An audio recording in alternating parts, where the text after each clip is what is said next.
맥스웰 멀츠라고 하는 유명한 성형외과 의사가 이런 책을 썼습니다. 새로운 미래를 소유한 새로운 얼굴이라고 하는 책을 썼는데, 그 책의 내용이 무슨 내용이냐면 성형수술을 받은 얼굴 성형수술을 받은 사람들에게 새로운 생애의 문이 열렸다라고 하는 그런 어떤 개인적인 경험담을 이 책에 수록을 했습니다.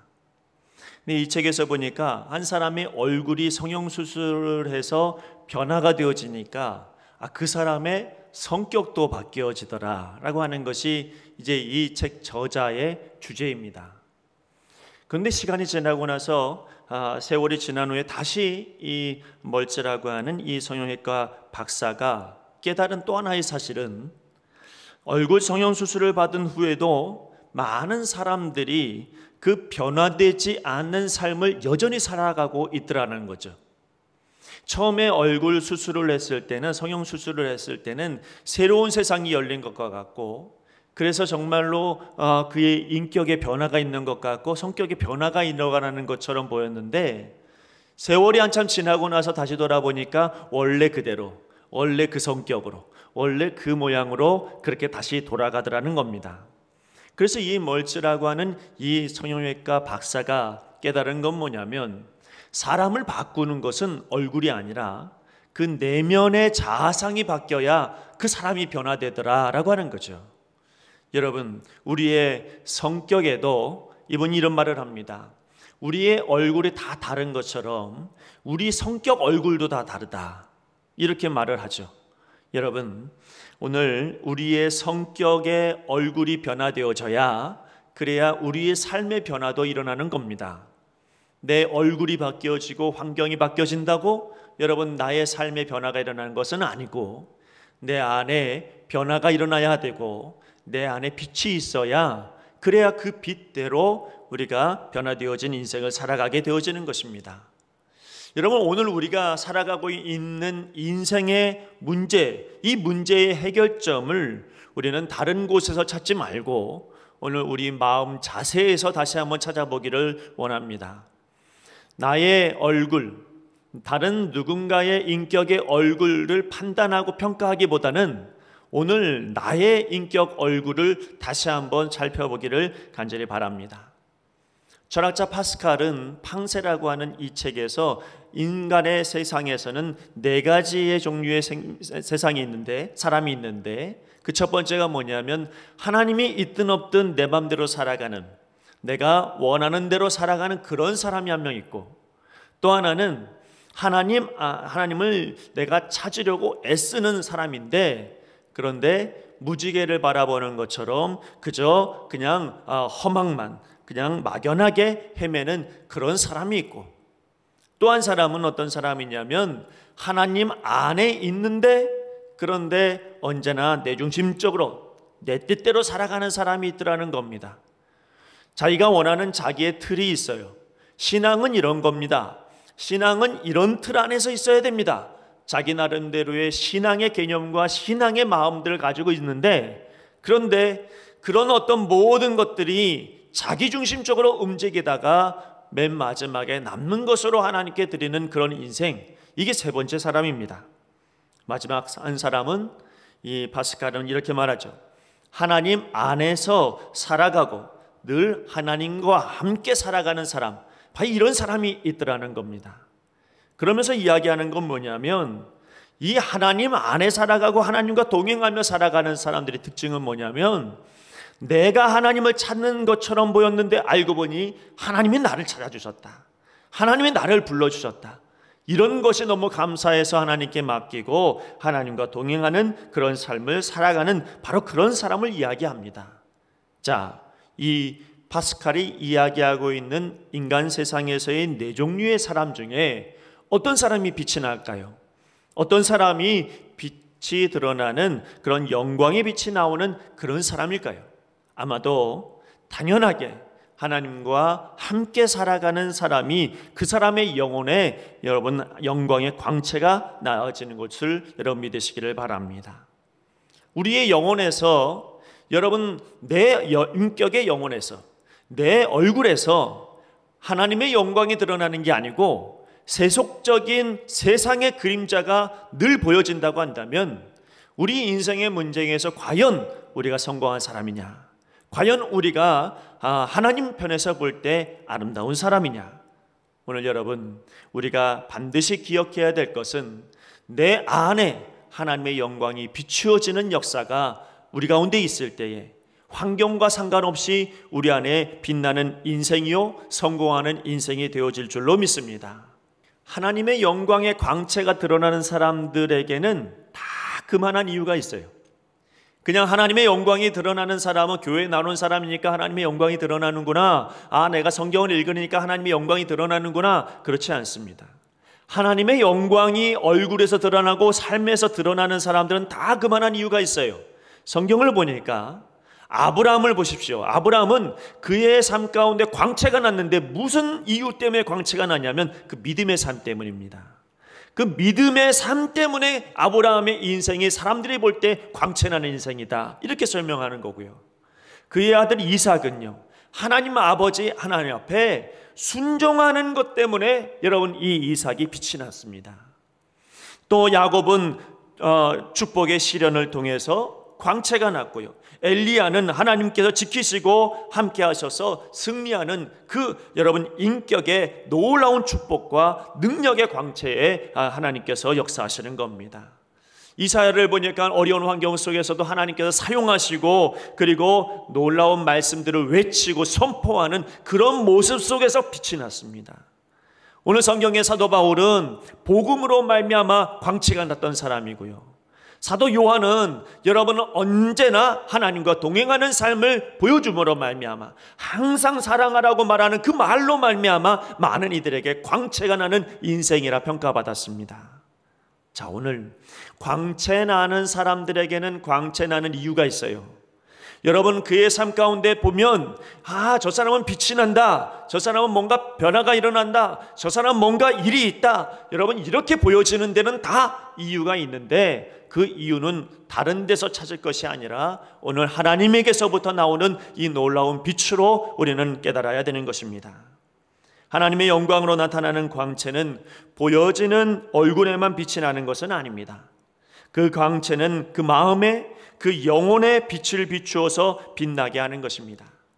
그래서 얼굴에 빛이 난다, 저 사람은 얼굴에 빛이 나, 저 사람은 얼굴에 빛이 나지 않아, 이 보여지는 것으로 광채 난다고 성경을 이야기하는 게 아니에요. 그래서 우리는 착각하면 안 됩니다. 우리의 보여지는 얼굴, 저 사람은 항상 웃어, 저 사람은 항상 긍정적이야, 광채가 난다. 여러분 성경은 그렇게 이야기하지를 않아요. 그의 인생을 보면서 그의 삶을 보면서 하나님 앞에 어떤 인생을 살아가는가를 보면서 거기서 광채가 나는 것이지 여러분 우리의 겉모양으로 드러나는 것은 아니라는 이야기입니다. 그래서요 영적으로 무지한 사람도요, 여러분 제대로 분별이 잘 안 되는 사람도요, 어떤 사람과 함께 있다 보면 이 사람에겐 빛이 나, 여러분 이렇게 느껴지는 경우들이 있어요. 그 사람이 여러분 온유해서만이 아닙니다. 그 사람이 착해서만이 아닙니다. 그 사람이 선해서만 그런 것도 아닙니다. 여러분 그 사람과 함께 있다 보면 때로는 화를 낼 때도 있고 여러분 때로는 여러 가지 자기의 모습 그대로 드러날 수 있겠지만 이상하게 그 사람과 함께 있으면 빛이 나요. 이 사람과 함께 있으면 뭔가 있는 것 같아요. 여러분 오늘 이 어려운 시기에 우리가 살아가면서 한평생 살아가면서 광채나는 인생이 되어졌다, 누군가 볼 때 이 사람은 한평생 광채나는 삶을 살았어, 이렇게 여러분 평가받는 그런 삶이 우리 가운데 있기를 간절히 바랍니다. 물질의 많고 적음에 따라서가 아닙니다. 건강에 좋고 나쁨을 떠나서 명예의 높고 낮음을 떠나서 사업의 성공과 사업의 실패를 떠나서 어떤 사람이 가장 형통한 삶을 살아가느냐, 그건 여러분 내가 하나님과 함께함으로 말미암아 빛나는 인생을 살아가는 것, 그게 여러분 우리가 삶 가운데 형통한 그런 삶이 되어지는 것입니다. 그 시편 기자는 말씀하기를 뭐라고 하냐면 우리가 하나님과 함께하는 것, 하나님께 가까이 가는 것이 내게 복이다, 이렇게 말씀하고 있습니다. 오늘 여러분의 삶에 하나님과 동행하는 삶을 살아가시기를 바랍니다. 하나님이 멀리 계신 분이 아니기를 소망합니다. 하나님은 언제나 내 안에 나와 함께 하시는 하나님이다. 이런 믿음이 우리 가운데서 빛이 나는 인생으로 바꾸어 놓는 것입니다. 성경을 보니까요, 어떤 사람이 빛이 났는가 가만 보았더니 모세가 빛이 나는 사람이었어요. 이 모세는 하나님과 대면하는 사람 아닙니까? 그래서 하나님과 대면해서 기도하고 내려왔더니 광채가 났어요. 사람들이 그 사람 얼굴을 볼 때 뭐라고 표현했냐면, 모세의 얼굴을 보는 게 꼭 하나님의 얼굴을 보는 것과 같다, 이렇게 이야기를 했어요. 얼굴에 빛이 나요. 여러분, 그러나 모세가요, 하나님과 대면해서 그 광채가 나는 이것 이전에 모세 인정받은 것이 하나 있어요. 그건 뭐냐면 그의 삶이 온유한 삶이었다는 겁니다. 그래서 성경은 뭐라고 하냐면, 이 사람 모세는 온유함이 지면의 모든 사람보다 더하더라, 이렇게 말해요. 이 세상 모든 사람 중에 이 모세가 가장 온유한 사람이더라, 이렇게 말한 거죠. 온유함은 밖에 있는 외형적인 문제로 생겨나는 게 아닙니다. 그 사람 내면에 있는 그 온유함이 고스란히 하나님 앞에 전달되고 하나님이 알게 된 것이죠. 그러므로 여러분, 이 온유함이 무슨 뜻이냐? 굴복한다는 뜻이에요. 이 온유한다라고 하는 건 낮아진다는 뜻이에요. 겸손하다는 뜻입니다. 구부러진다는 뜻이죠. 무엇에 굴복하느냐? 무엇이 억지로 나를 때리고 연단하고 넘어뜨리게 해서 무엇이 있어서 그래서 어쩔 수 없이 구부러지는 것이 온유함이 아니고, 온유함은 내가 스스로 낮아지는 거예요. 내가 스스로 겸손해지고 내가 스스로 구부러지는 것, 이것이 바로 온유함인데, 하나님은 그러한 모세의 온유함을 보고 광채가 난다, 이렇게 설명하고 있는 것이죠. 여러분, 오늘 우리의 삶도 온유한 삶이 되어지기를 간절히 바랍니다. 사람의 몸은 건강하면 부드럽습니다. 그런데 여러분, 건강하지 못하고 점점 나이가 들면 점점 굳어져 가면서, 그러면서 죽은 시체를 보면 딱딱해져 버리죠. 여러분, 건강하면 허리도 유연하고 팔다리도 유연하고 살도 부드럽습니다. 여러분, 근데 나이가 많아지면 그 모든 것들이 부자연스러워지고, 여러분, 그것에 아픔이 오게 되고 점점 굳어져 버리죠. 청년들에 비할 바는 아니겠지만 그래도 저는 아직도 부드러운 것 같습니다. 그런 중요한 건 뭐냐면, 여러분, 이 육체만 그렇지가 않더라고요. 마음도, 여러분, 죽은 마음은 굳어져요. 건강하지 않은 마음은 굳어집니다. 그러나 건강한 마음은 굉장히 부드럽고 굉장히 온유해지죠. 다시 말하면 여러분 안에 온유한 마음들이 있으면 우리의 마음은 건강한 겁니다. 그러나 우리 마음에 뭔가 딱딱하고 불평이 있고 원망이 있고 모서리지고, 여러분, 이렇게 되어지면 그건 건강하지 않은 거잖아요. 그렇기 때문에 부드럽지가 못합니다. 여러분, 오늘 이 모세의 부드러운 온유함 어디서 나왔는가? 가만 보니까 이 모세는요, 자기중심적인 게 하나도 없어요. 다 하나님 중심이에요. 이게 사람을 건강하게 만드는 겁니다. 여러분, 우리의 마음을 부드럽게 하고 건강하게 하는 것은 내 중심적이면 건강해지지가 않아요. 딱딱해집니다. 그런데 하나님 중심으로 바뀌어지면 모든 것이 다 부드러워져요. 또 하나, 모세는 죄를 지으면 그 죄를 변명하려고 들질 않아요. 그 죄를 고스란히 하나님 앞에 내어놓는 아주 정직한 사람이에요. 이게 온유함으로 여러분 모세를 세워주게 되었습니다. 또 하나, 모세는 이스라엘 백성들을 가나안 땅으로 인도하는 그 광야길을 인도하는 사람, 이게 사명이었습니다. 이 사명이 흔들릴 때마다 여러분 외치고 또 하나님께 부르짖고 또 하나님께 기도해서 이 사명을 끝까지 가지고 가는 이 모습이 하나님 보실 때 이게 온유한 사람이다, 이렇게 말하는 거죠. 자, 여러분, 우리도 온유한 사람이 되어야겠습니다. 우리의 삶이 온유함으로 흘러서 건강해지기를 소망합니다. 이건 마음이 건강해져야, 그래야 여러분 온유함을 가지게 되어지는 것이죠. 내중심적으로 살아가면 마음이 굳어져서 그래서 여러분 건강하지 못하잖아요. 그러나 하나님 중심으로 살아가십시오. 여러분, 또 여러분 정직하고 사명을 가지고 살아가는 저와 여러분 되시기를 간절히 바랍니다. 바로 이런 사람이 모세에게 나타났던 광채가 나는 그런 얼굴, 그런 인생을 살게 되어지는 것입니다. 구약의 또 다른 어떤 빛나는 인물이 누구 있나 보았더니 많은 사람들 중에 유독 눈에 띄는 것은 다니엘 같은 사람이 그렇더라고요.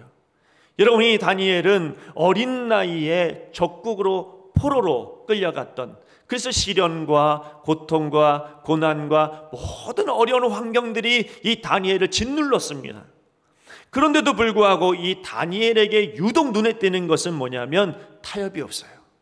여러분, 율법을 지켜나가고 말씀을 지켜나가고 하나님 앞에 내가 바로 서야 되겠다, 하나님 앞에서 조금도 흔들림이 없는 그런 믿음의 사람이었습니다. 거기서 여러분, 이 다니엘은 빛이 나는 인생이 됩니다. 음식도 타협하지 않습니다. 하나님 앞에 성전을 향해서 3번 기도하는 이 일들에 대해서 사람들이 시기하고 질투해도 여러분 끄떡하지 아니하고 타협이 없습니다. 오직 주님만 바라고 하나님 바라보고 그렇게 기도하는 사람, 그 다니엘의 이 모습 속에서 빛이 드러나는 거예요. 여러분, 우리는 세상과 타협하지 않으면 이 세상을 살아갈 수 없다고 생각합니다. 어쩔 수 없다는 이야기를 우리는 얼마나 많이 하는지 모릅니다. 많은 사람들이 그와 같이 한다고 이야기하는 게 얼마나 많이 우리는 입 밖으로 내뱉는지 모릅니다. 그러나 우리 하나님 원하시는 것은 세상과 타협하며 진리를 거스르며 살라고 말씀하시는 게 아니고요, 세상 안에 우리가 살아가고 있으나 그러나 진리를 수호하라고 말씀하고 있습니다. 어떤 사람이 건강한 마음을 가지고 있느냐? 그건 여러분, 내 안에 꼭 흔들리지 않는 진리를 꽉 붙들고 있는 것, 이 사람이 건강한 사람인 거예요. 여러분, 다른 것, 진리가 아닌 다른 것을 앞만 붙들어 봐야 여러분, 우리는 환경에 쉽게 흔들리잖아요. 그러나 진리 대신 복음을 여러분 마음속에 꽉 붙들고 있으면 그러면 절대로 흔들리지 않는 건강한 마음을 가지게 되어져 있습니다. 자, 여러분, 모세에게 온유함으로 광채가 났어요. 다니엘도 타협함 없는 그 진리를 가지고 있는 그 율법을 수호하는 마음 때문에 여러분 광채가 났어요. 오늘 여러분에게도 이러한 광채나는 인생이 되어지기를 간절히 바랍니다. 여러분, 온유한 사람이 되십시오. 여러분, 다니엘처럼 여러분 진리를 꽉 붙들고 살아가는 사람이 되세요. 그런데요, 여러분, 오늘 사도 바울은 이야기하는 것은 뭐냐면 이런 모세의 광채, 또 여러분 이 다니엘의 광채, 이 구약에 나는 그 광채 나는 그 빛은 일시적일 수 있어요. 그거는 금방 끝나버릴 수가 있다는 거예요. 이게 오래가지 않을 수 있다는 거예요. 자, 여러분, 모세가 시내산에서 하나님 말씀 듣고 하나님 은혜를 얻고 광채가 나는 얼굴로 내려왔을 때 사람들은 그를 보고 빛나서 얼굴을 감히 보지 못했잖아요. 그런데 여러분, 모세가 시간이 지나면 지날수록 여러분 그 얼굴의 광채를 계속 가지고 살았으면 아마 이스라엘 백성들은 못 끌고 갔을 거예요. 그러나 점점 그의 얼굴의 광채가 사라지죠. 중요한 건 뭐냐면 여러분, 모세의 그 얼굴의 광채가 점점 줄어든 것, 그러나 신약에 와서는 이제는 외부에 의해서 나의 삶의 모습을 통하여서 변화되어지고 나의 삶의 모습으로 광채가 난 것만이 아니라 이제 신약에 와서는 내 안에 나를 빛나게 하는 무엇인가가 있더라는 거예요. 바로 예수님이십니다. 복음입니다. 예수님이 우리 가운데 함께하여 주시면 우리의 안에 영광의 빛이 일어남으로 말미암아 우리의 영에, 우리의 얼굴에 빛이 나게 되어지는 것을 여러분 기억하셔야 합니다. 예수님을 영접하지 않고요, 내 안에 아직도 죄를 가지고 이 죄를 다스리지 못하고 죄 가운데서 살아갈 수밖에 없으며 이것 때문에 넘어지는 사람들, 율법을 지키며 구약의 백성들과 같이 끊임없이 여러분 형식적으로 신앙생활하는 사람들, 이런 사람들은 말씀을 들을 때에 그 말씀으로 말미암아 잠깐 얼굴을 빛날 수 있어요. 잠깐 은혜 받을 수 있어요. 잠깐 힘이 날 수는 있어요. 그러나 여러분, 우리 안에 예수님이 역사하시고 진정한 회개의 역사가 이루어지지 아니하면 이 빛은 잠깐 교회에서 있는 것으로 끝나버리고 말지도 몰라요. 그러나 우리 인생 전반적으로 모든 삶 가운데서 끊임없이 이 광채나는 인생을 살아가려고 한다면 여러분, 그렇다면 매일매일 하나님께로 돌아와야 돼요. 예수님께로 돌아와야 되는 그런 인생이 되어야 한다는 것이죠. 그래서 3장 16절 말씀에 뭐라고 하냐면 그러나 언제든지 주께로 돌아오면 그 수건이 어떻게 해요? 벗겨진다는 거예요.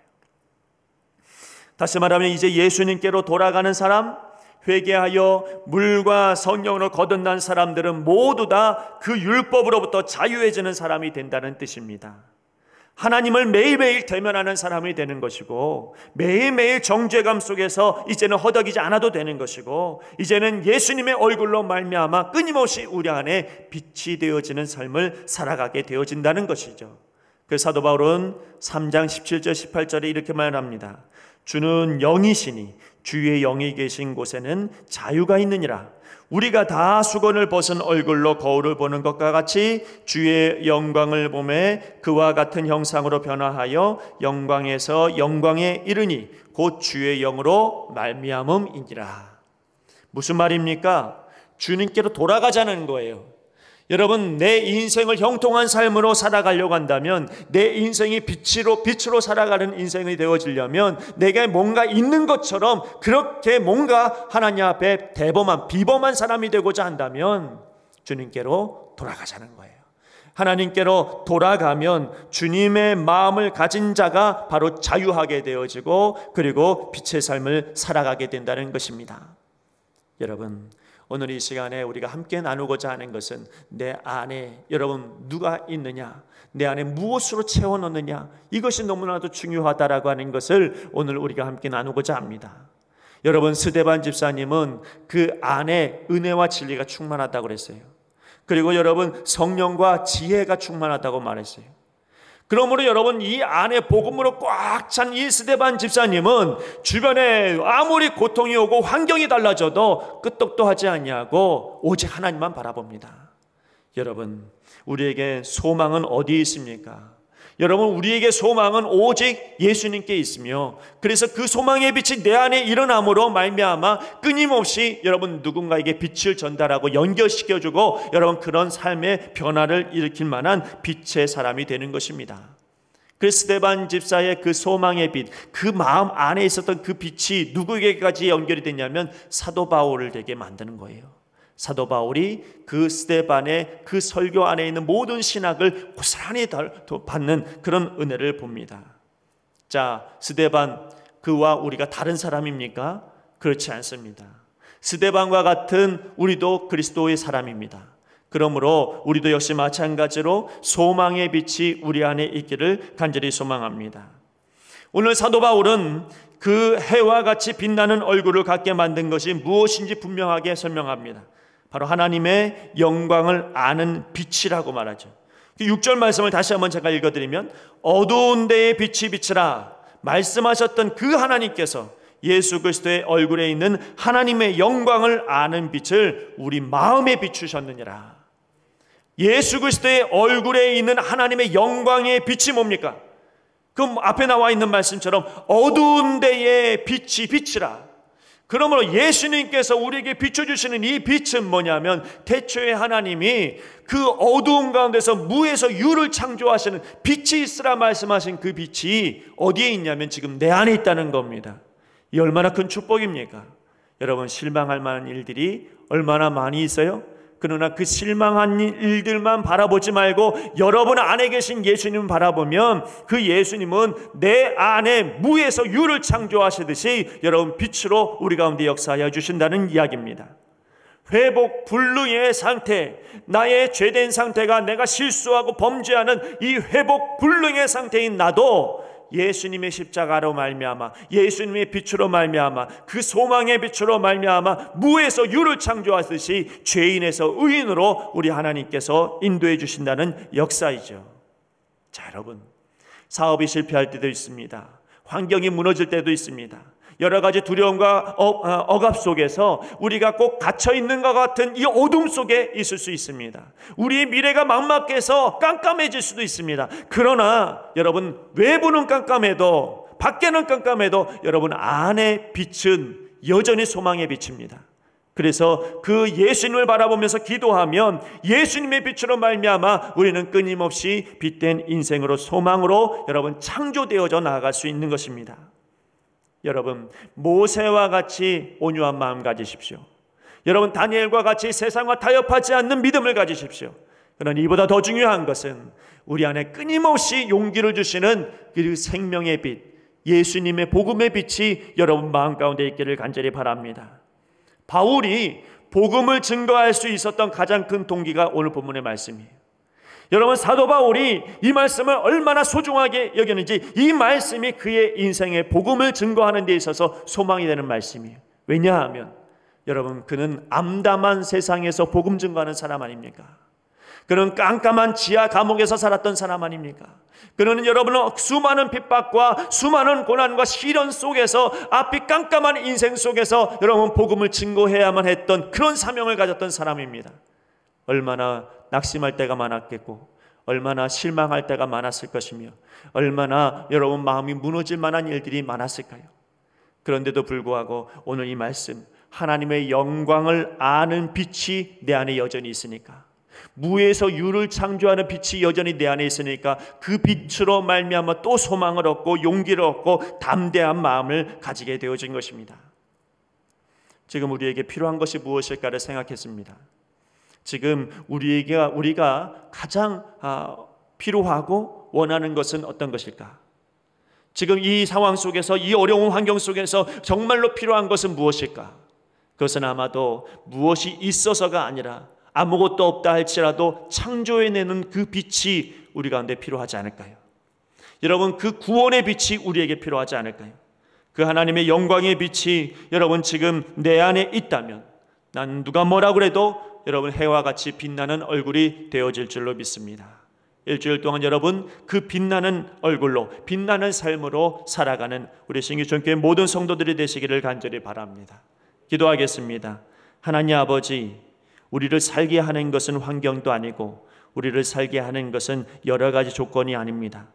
우리를 살게 하는 것은 무에서 유를 창조하시는 창조의 빛, 바로 예수 그리스도의 복음인 것을 오늘 다시 한번 새기게 하여 주옵소서. 아버지 하나님, 우리가 용기를 가지고 또 담대함을 가지고 나아갈 수 있는 것은 빛 대신 주님을 바라볼 수 있기 때문인 것을 고백합니다. 주님, 일주일 동안 살면서 빛으로 살아가게 하시고, 일주일 동안 살면서 주님의 광채나는 삶을 살아갈 수 있도록 인도하여 주시옵소서. 감사하며 예수님 이름으로 기도드리옵나이다. 아멘.